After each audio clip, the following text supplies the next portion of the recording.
one that created marriage, and what a blessing that has been for us that are married, and what a blessing it is for those looking to get married, and what a blessing it is for those that are just looking at the idea of getting married. And we just pray that through journeying these next 5 weeks, that they'll help these couples that in just making that decision on getting married. And we do have one couple here, the Brooks.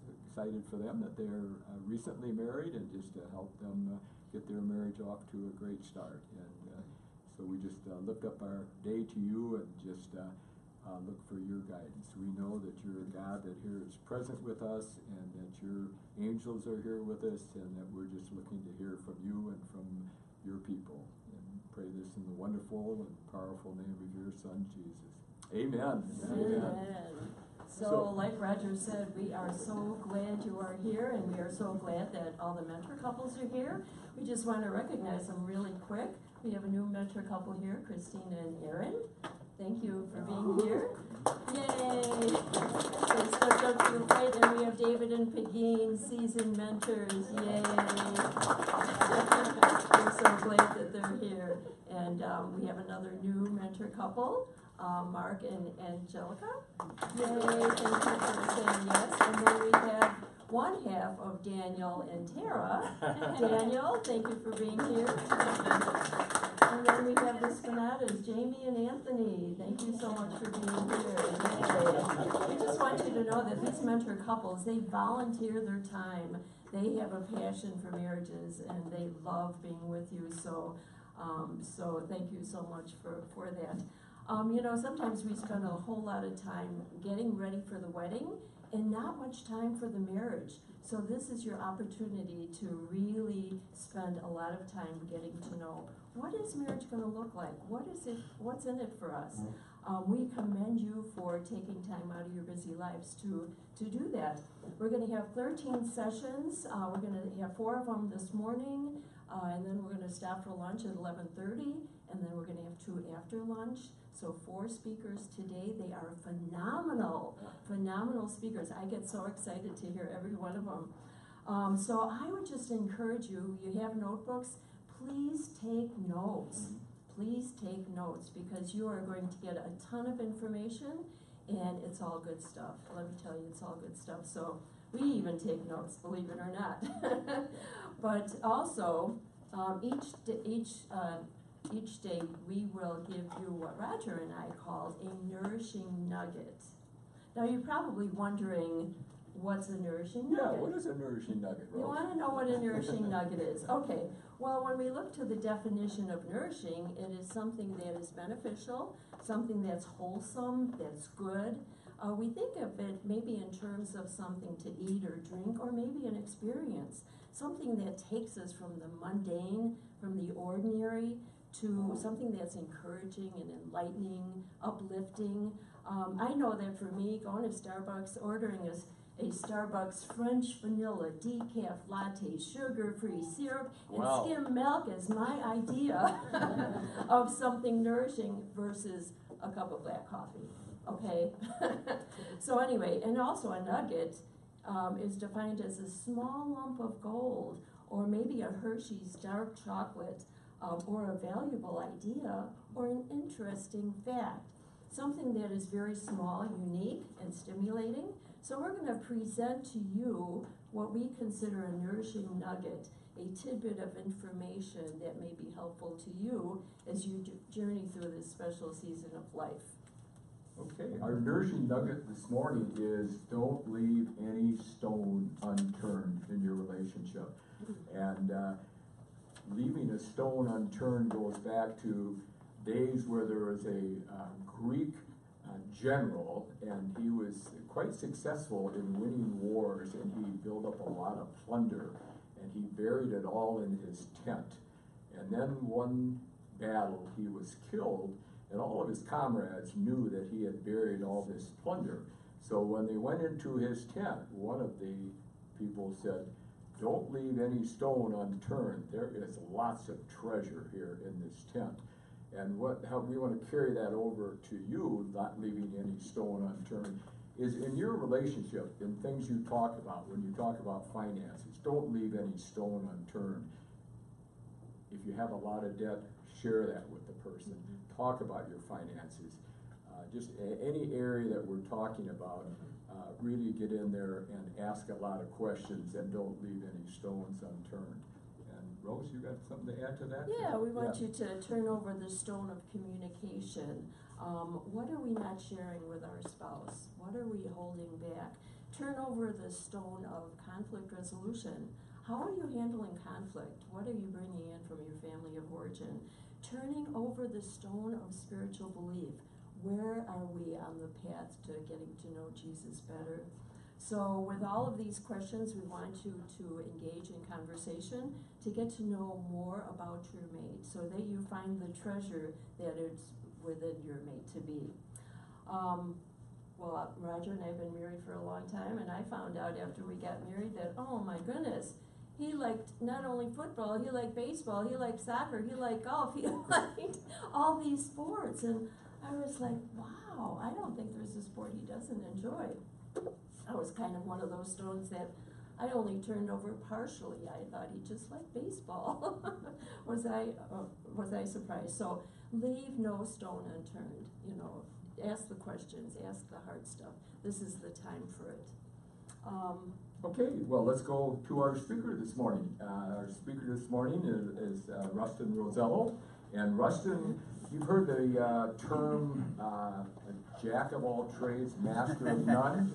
Well, in the case of Rustin is a jack of all trades, and he's a master of them all. He is a master of them all. Yeah, that's big. Yeah, that is big. Rustin is airplane. Go on. Flight This is attendant. news to me. Flight attendant. Yeah, oh, okay, Yes, yeah. you're a flight attendant. Yeah. Yes. If you ever go on a cruise, Rustin is the Commander guy to of the talk. deck, yeah. Yes. He take you deep sea fishing, Yeah, I can do it all. snorkeling, whatever. Yes, And then Rustin is also, let's see, this is the one, maybe even later today in the class we'll be able to enjoy this. He teaches not line dancing, but Breakdancing. break I can do that, dancing. yeah. He's an expert break dancer, and you think we could even do a little of that this morning? Maybe No. we'll break. No, no break. Don't see any of that. Okay. And so we're just enjoying having a little fun with Rustin That's this awesome, morning yeah. to start off, and then Rose is going to get more serious here. We Oh, do have a serious topic to talk about, but On a serious note, Rustin is one of our favorite pastors here. He is the current pastor at the Venue congregation. Right when you walk in, you see the Venue.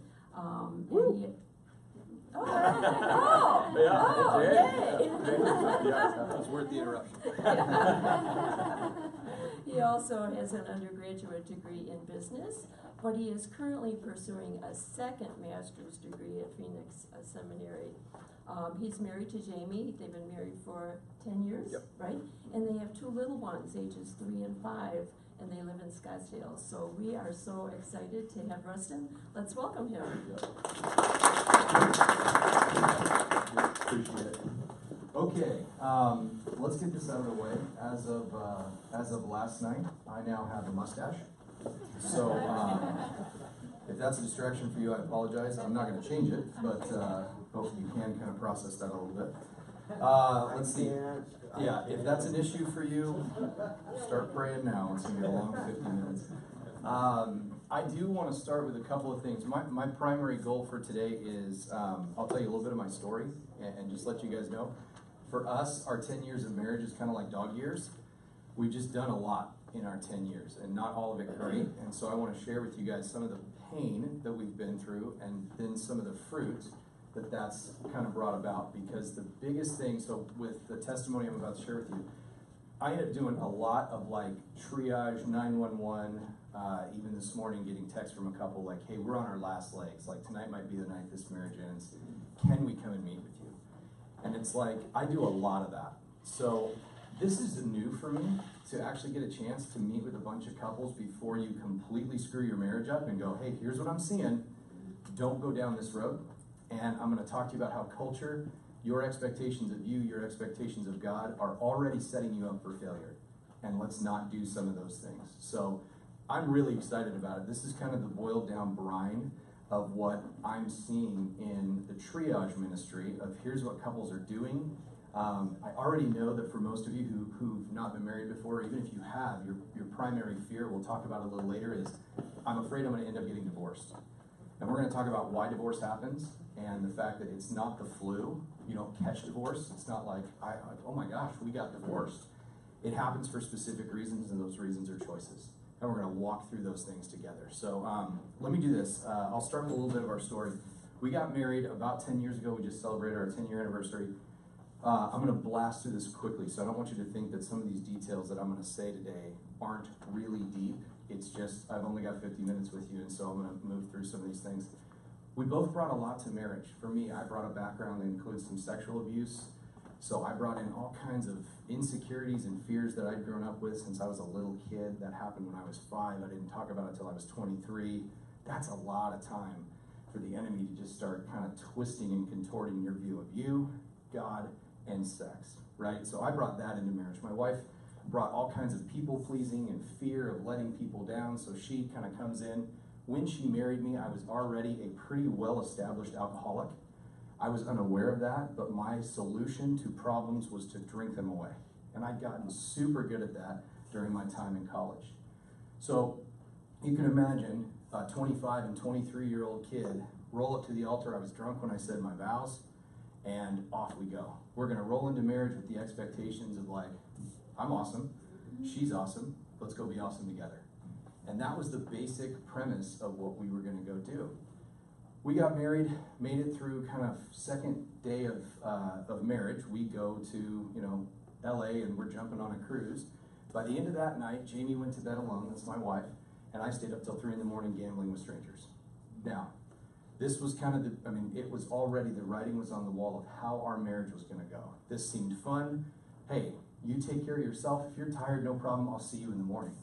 And that was really the next 2.5 years of what it would look like for us to be married. I didn't see anything wrong with that because, again, I'm awesome, she's awesome, I'm gonna go do something awesome alone while you go to sleep. So as we started to walk this out, by the time we got to about the 2-year mark, my wife had just had enough. She was so broken, so hurt by watching me tear myself apart with alcohol and my inability to care for her, that by the time we walked into that 2-year mark, she was reading Stormy O'Martian's The Power of a Praying Wife. If you ever get into a tough time in your marriage, wives or husbands, because there's a husband's version, pick up that book and just start looking at what does it mean for me to truly give my spouse over to the Lord, because it changed our marriage forever. What's the name of the book again? Stormy O'Martian's The Power of a Praying Wife, or The Power of a Praying Husband. That's great. You didn't get a lot of me other than a bio and a notes section, but I'm sure all the answers to marriage are in your notebook, so if you want to check it out, you can.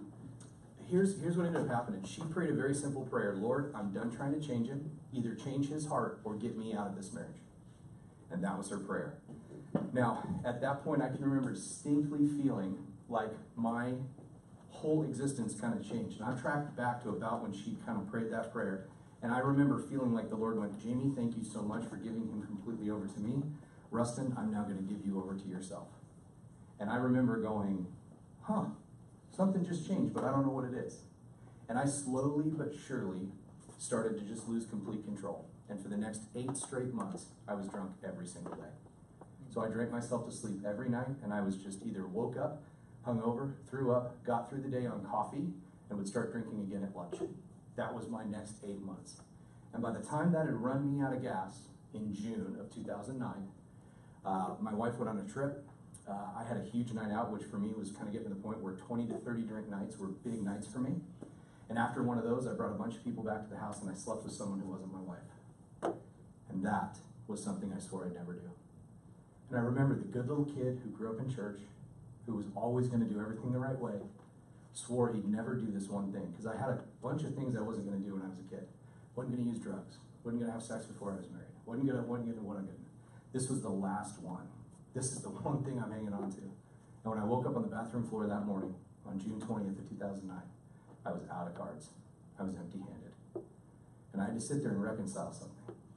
A couldn't do life with God. I could never figure out the Jesus relationship, and now I couldn't do life without him. I'd proven that the last 10 years of running from God and church and everything else didn't work either. And so I had to make a decision. And the decision at that point was, I think if I can't do it with him and I can't do it without him, I think I'm just done doing it. And so as I sat there contemplating the ending of my life, I remember feeling the Lord nudge me very profoundly. Just give me one more chance. And I went, no, you're out of chances. We've done this. I've tried to do it with you. I've tried to do it without you. We are out of chances. And I just remember him going, give me till Monday.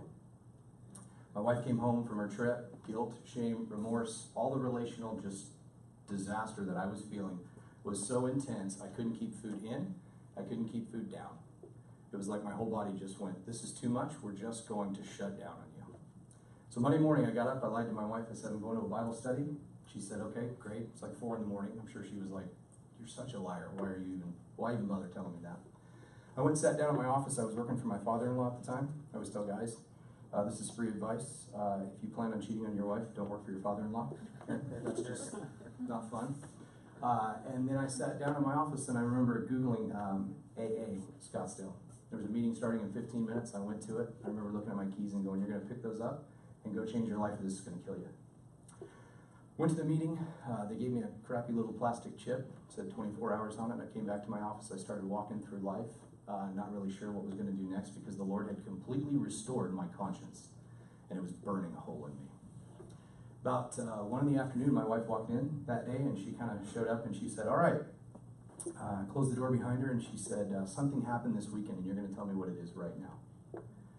And I said, okay, I lied to you this morning. I didn't go to a Bible study. I went to my first AA meeting and I'm an alcoholic. And she just looked at me and I'll never forget it. She said, I'm so proud of you. And I remember going, before we start talking about how proud of me you are, let's talk about what me being an alcoholic for the last 2.5 years has meant.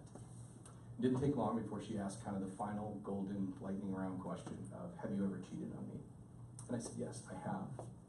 And I said, you've been an amazing wife to me, but you should leave because I've been a useless husband. And she looked at me and the next 30 seconds would change my life and my view of God forever. She just said, very simply, where do you want me to go? You are all I have. And then she said, I don't know what it'll look like when we're done, but we're going to get you healthy and we're going to get through this. I still to this day, 10 years later, I don't have a category for that. That was unmerited, undeserved grace and forgiveness. And here's what it showed me, gang. If my wife, who was a broken, fallen sinner, was capable of this type of love and forgiveness, what I came to the conclusion of that day was that Jesus Christ really might be the God of my wildest dreams. And our marriage was the container that God put that restoration in. We're still married to this day. We have 2 beautiful children by the grace of God. They've never seen their dad take a drink, and I hope they never have to. We've walked out some horrifically difficult times, but 2 young, dumb kids were strong enough because of Christ to walk that out. But what I want to walk you through now is all of the terrible misconceptions that we had about marriage, that we walked into it, that if I can, I want to save you a bunch of pain and a bunch of trauma by starting with a healthy perspective of what Christ says marriage should be. So, just to kind of call in real quick, let me just pray for us. Is that all right? So Lord, I thank you for the things that you do in the confines of marriage. I thank you for the way that you just so lovingly lead us through pain and trauma, sorrow. And you call this thing marriage, this covenant between a man and a woman. You call it your ideal for intimate relationships. You call us to so many things. And today we all just want to say we're coming to you to learn. Lord, even through questions and things that you may say through me, I want to continue to learn about how to go deeper in my marriage. And Lord, just pray that you would encourage every relationship here with your ideal through your scriptures of what it looks like for us to sacrificially and holistically give ourselves to one another in honor of what it is that you've done for us. So we pray this in your name. Amen. Okay, so 2 young, dumb kids come in. Like I said, I'm awesome, you're awesome, we're going to go be awesome together. And here's what's going on. All of you in this room, culture is telling you a lie. They're telling you this. It's all about you. That's what culture's telling you. And so I hear it every time. People come in and they just go, all right, I got all kinds of awesome stuff. They won't say it that plainly. They'll go, you know, well, I'm really good at this. here's my gifts that I bring to the marriage. You know, I'm talented here. I'm a good speaker. I'm great in business. You know, I'm really talented. I'm artistic. I'm all these things. And then what ends up happening is I've got to kind of show them where already those are non-negotiables. So for me, it was like, hey, I'm pretty good. You know, when it comes to like talking, I'm pretty good. I think I could be good in business someday. I kind of be good in this. And these were all the things that I thought were awesome about Rustin, that in my head, what I didn't realize is they were already non-negotiables. These were things that I was sure were so good for me and about me that there was no way God would ever change them, right? But the reality was, no.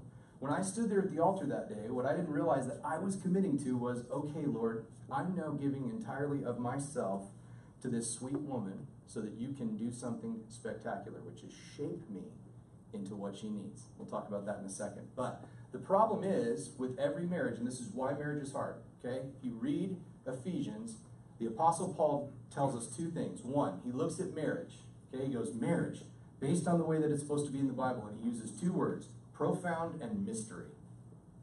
He goes, this thing's a mystery. It was so mysterious to him that he never decided to do it. That should tell you something about marriage. Apostle Paul, super smart guy, loves Jesus, goes, yeah, I don't know if that's for me, okay?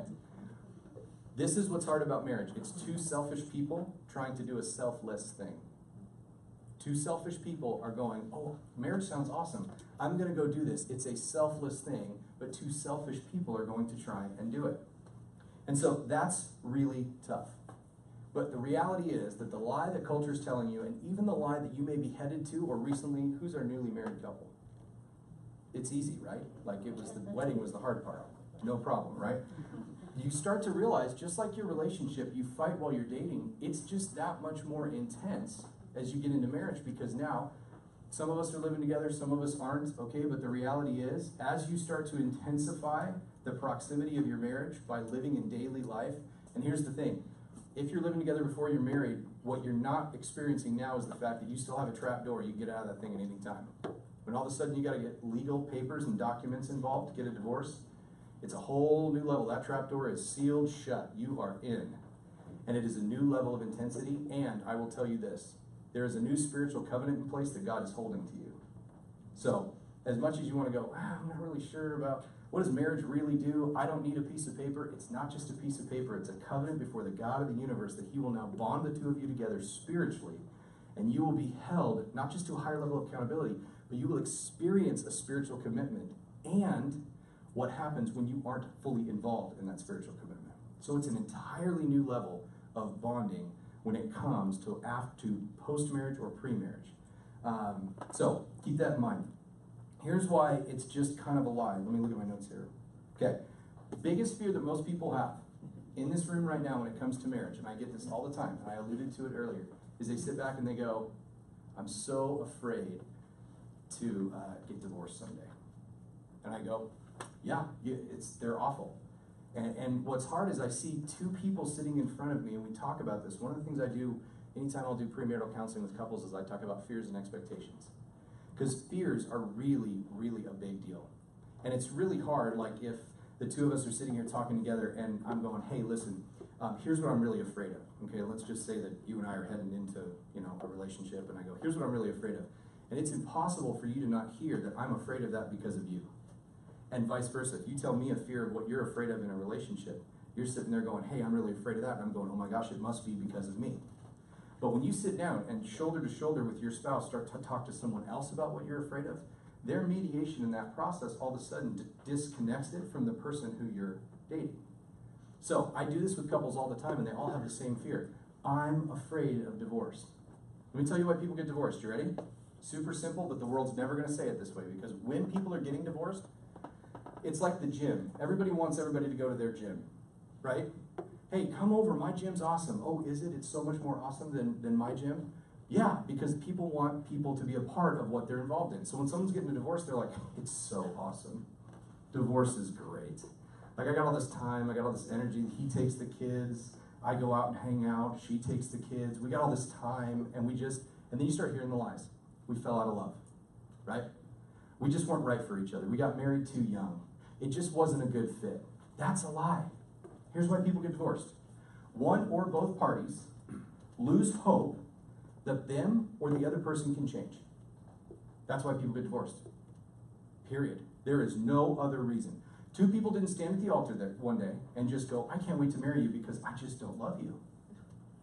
Like, the scariest thing that happens when couples come to talk to me before they get divorced is I go, hey, listen, and sometimes I've done their marriage. And I sit down and I go, hey, can we do something real quick? Can I read you your vows?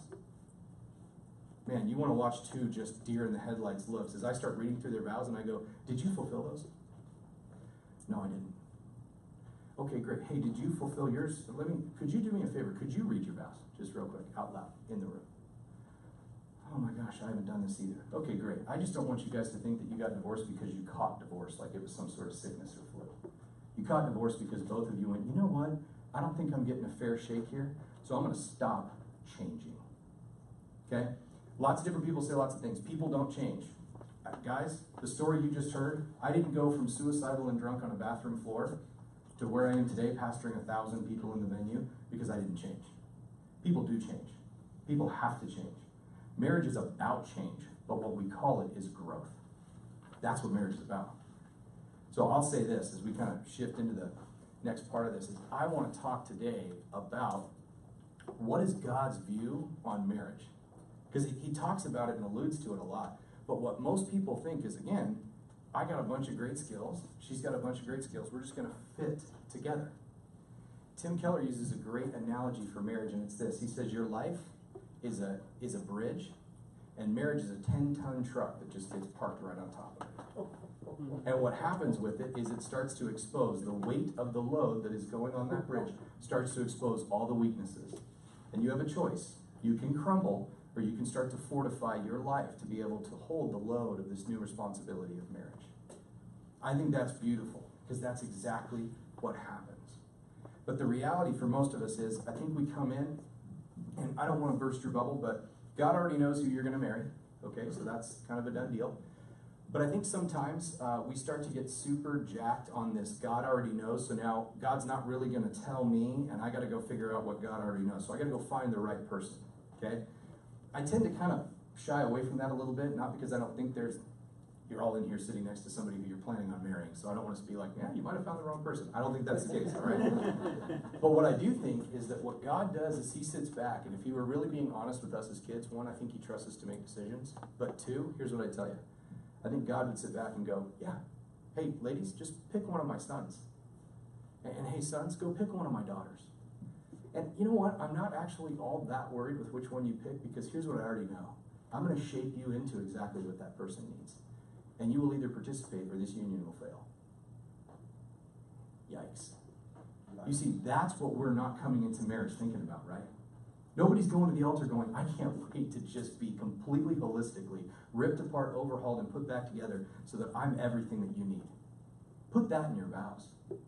Hey, I am committed to doing everything that I can. Committing all of me. Do these sound familiar? That the all of me will be given to you. We all say this, don't we? But then when it comes down to it, and it's like, hey, babe, the way that you kind of so open, this is real for me. You ready? I am not a private person. I don't know if you guys have picked up on any of that thus far this morning. My wife is a very private person. I stand in front of thousands of people and preach on Sunday mornings sometimes. I got to be really careful what I share. Why? Because it's honoring to my wife to protect her need for privacy, and yet at times she's finding she has to grow a little bit to become a little more transparent, to meet me in the midst of my passion to share and encourage groups. Guess who changes in that equation? Everyone.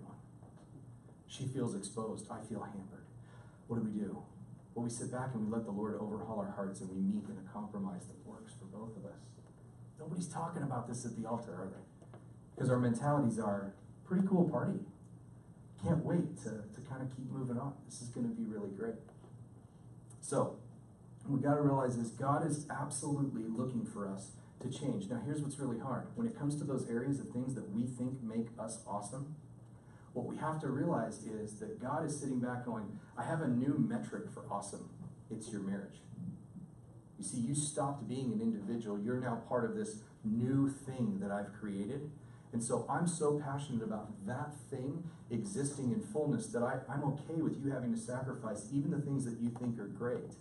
Because though they served you very well as an individual, they may not serve your marriage very well, and so I'm okay with changing it. well, wait, but like, I like to be the center of attention, right? Again, I'll use me as an example all day long. I love to be the center of attention deep down in my soul, okay? I can go to a dinner, and if I lose track, it was way worse than when I was drinking. It's still not great now. I can sit at a dinner table with 15 people, and I'm going to just say it honestly, I can just light it up for an hour and a half, okay? Here's the problem.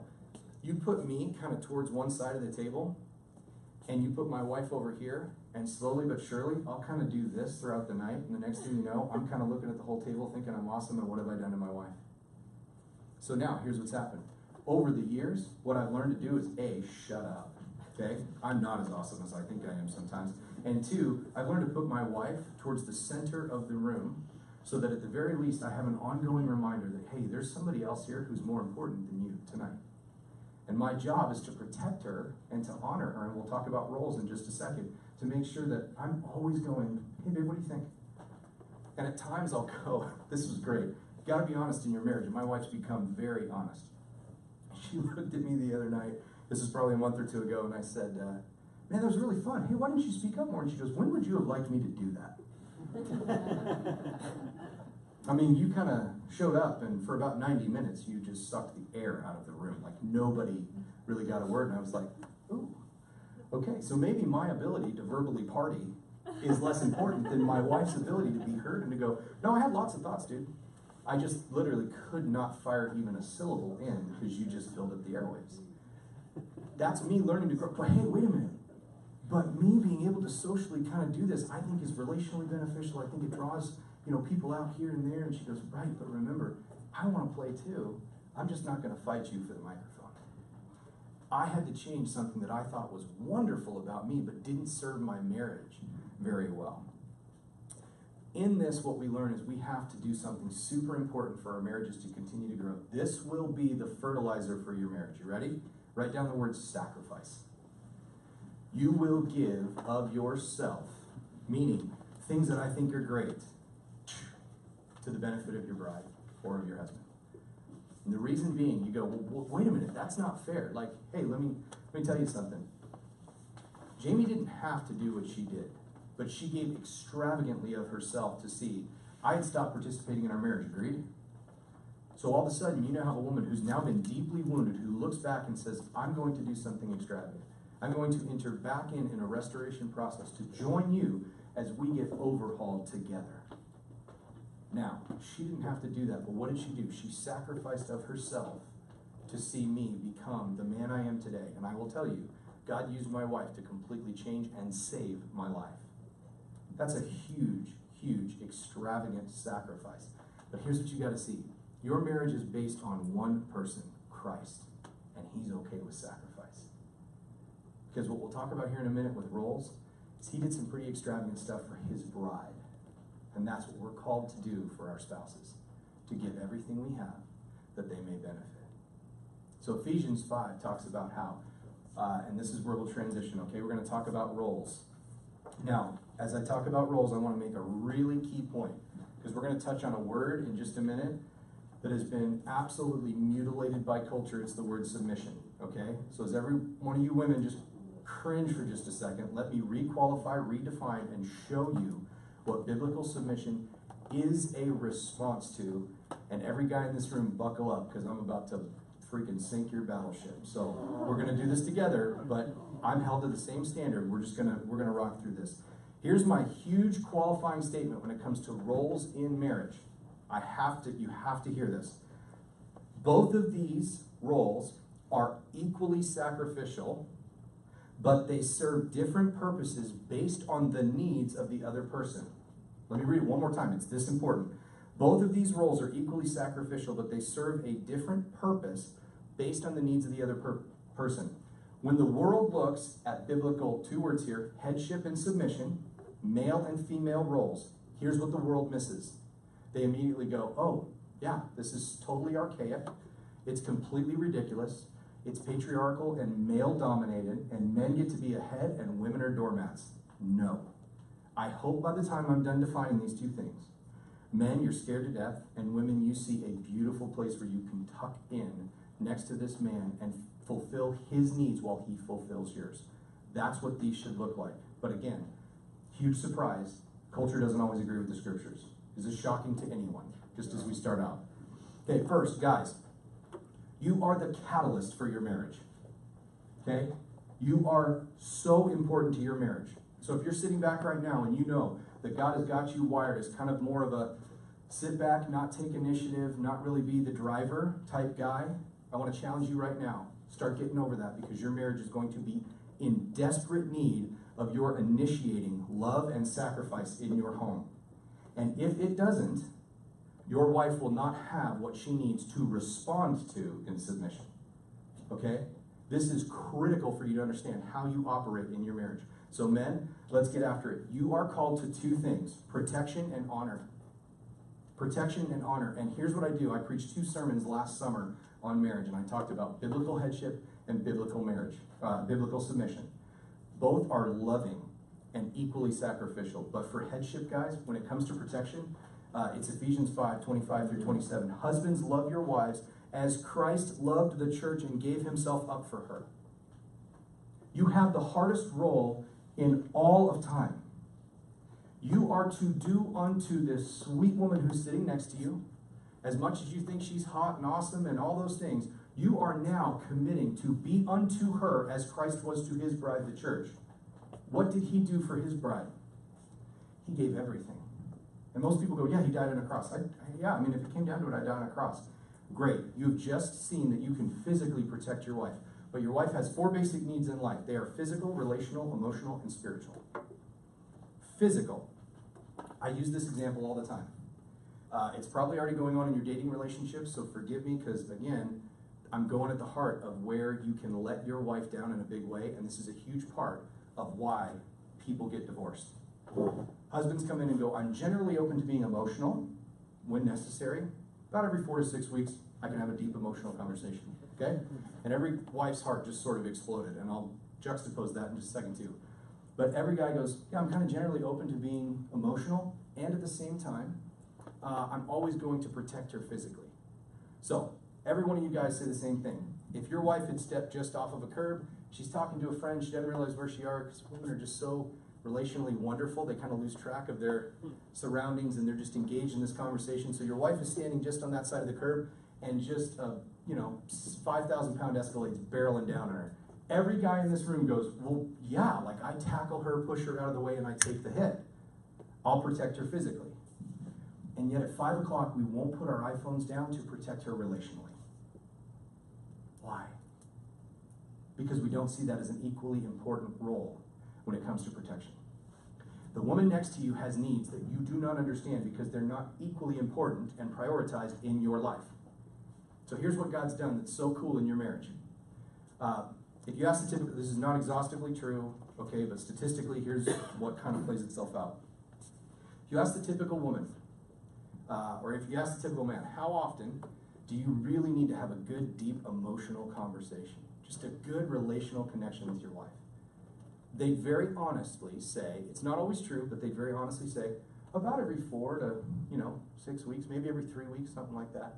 And every woman's heart sort of just, oh, man, I need more than that. I need to be connecting with you on a weekly basis where we're dialing in, and I know that we have transparency. By the way, this is how intimacy is built. And intimacy is critically important to a bunch of other parts of your marriage. But I need to be connecting with you. I need to know that we're here and we're connected. And then at the same time, let's flip it around. You look at a guy. This is real, so we can talk about sex in church. Most people don't think that. We're going to do it. Most guys, you sit down and you go, hey, how often, or you ask the wives, hey, how often do you really, really need to have just a good, intimate sexual connection with your husband? They go, I don't know. I mean, stuff gets busy and things are kind of cranking. It's not a priority. Well, maybe every 3 to 4 weeks, and every guy's, let's just say it, every guy's penis just exploded. It's like, oh my gosh, that's going to kill me. Like, I need it more often than that. And you're sitting there going, oh, wait a minute, so what's God done? Who's right? Is the woman wrong? No. Is the man wrong? No. God has done this, okay? So awesome. God's done this. He's gone, I'm going to give you a prioritized, kind of a focused and a deep need over here for emotional relational intimacy, woman. And I'm going to give you husbands a deep need for physical intimacy over here. What happens so many times is we sit back after getting hurt over and over and over again, and we go, this is so selfish. He just wants it for himself. And a lot of it's because you go, and he's not seeing this part. If we come together, do you see how, boom, the fullness of marriage is fulfilled because God's given needs on both male and female sides where the fullness of the intimacy spectrum can be fulfilled, but we have to sacrifice for each other. So there will be times in your marriage where wives, you're sitting there going, I really don't need this right now, but I'll sacrifice to meet a need of yours and be there with you. And husbands, guess what? You don't get to sit back, check out, and say, gosh, why does she always want to talk to me all the time? Because that's how God made her, and that's good for you too. So don't sit back and say, oh, I don't need this. Yes, you do. God's stretching you, and you're showing her that don't do this either, by the way, guys. Yeah, okay, go ahead. Yeah, what do you need? Ask yourself, is that what you'd like her to do the next time you need to have sex and she doesn't want to? She just hops on Pinterest and kind of like, yeah, do what you need, man. Do you see that it's a similar need here, but they're not always expressed the same way? And this is real stuff, guys. You're going to be married. These are the problems that you'll bump into from time to time, and they're intimacy issues that need to be sacrificially given across the way. So come back to protection for men. You have to be willing to give everything of yourself to protect your wife. She needs to know that relationally, you have her back. So you are coming home, you're putting your things aside, and you're going, hey, how are you doing? How can I meet your relational needs today?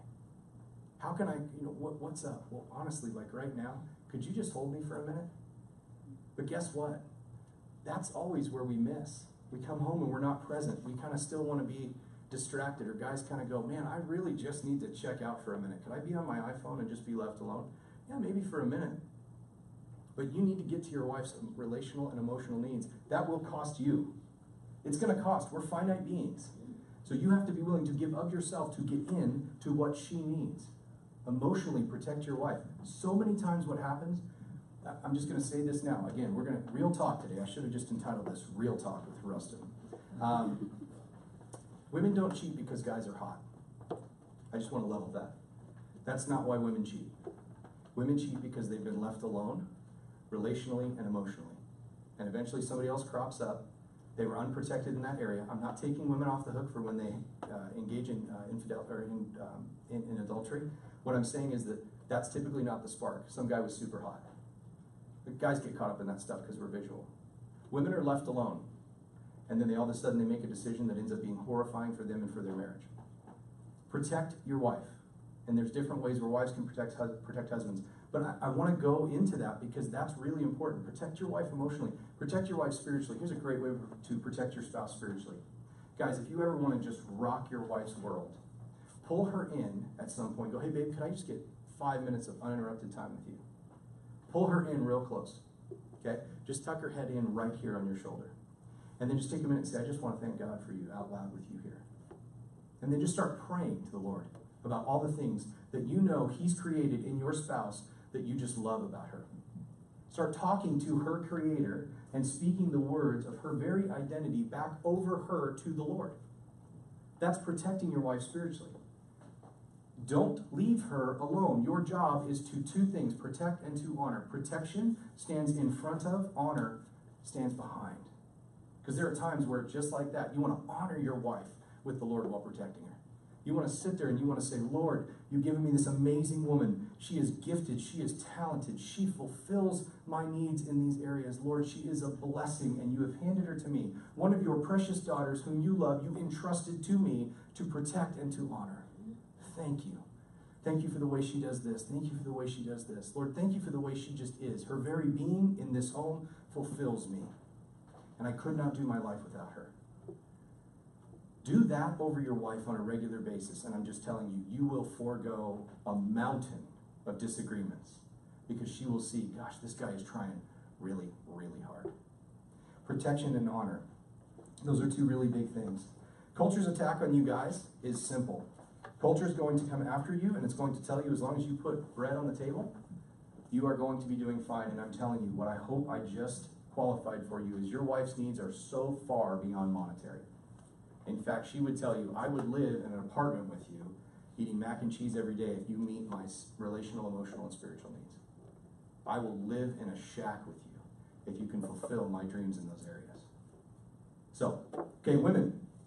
Now, I've just painted a really big picture for what your husband, and again, gals, here's one thing I always tell wives. Praise the inch, don't talk about the mile, okay? Your husband's not gonna be good at this, just like you're not gonna be good at what I'm about to talk about. Marriage is really hard and it takes a while to get good at it. So, I tell, anytime I sit down and do premarital counseling, I always do the same thing. I go, hey guys, do you expect to be really good at marriage? And they're sort of like, well, I mean, not really good, but I mean, it's not. I'm like, yeah, no, don't worry about it, it's super easy. Let's talk about this for a second. Why do you expect to be good at something you've never done before? And people forget that. They're like, well, I've been in relationships before. And I'm like, that's like, I don't know, hiking Camelback and then going, I can climb Everest. Like, I had a buddy tell me this one time, and I think it's true of marriage across the spectrum, but I was asking, because I'd had sex before I was married, I was asking a buddy of mine, and I said, hey, what is sex before marriage and sex in marriage like? How are they, what's the kind of the difference between the two? And he said, it's a lot like the difference between your 3rd grade birthday party and owning a pet. And I said, Lucas, those have nothing in common. He said, that's exactly right. And I just kind of smiled and went, really, it's that different. That's the biggest thing for men. If they've not had sex in marriage before, is the massive responsibility that sex is.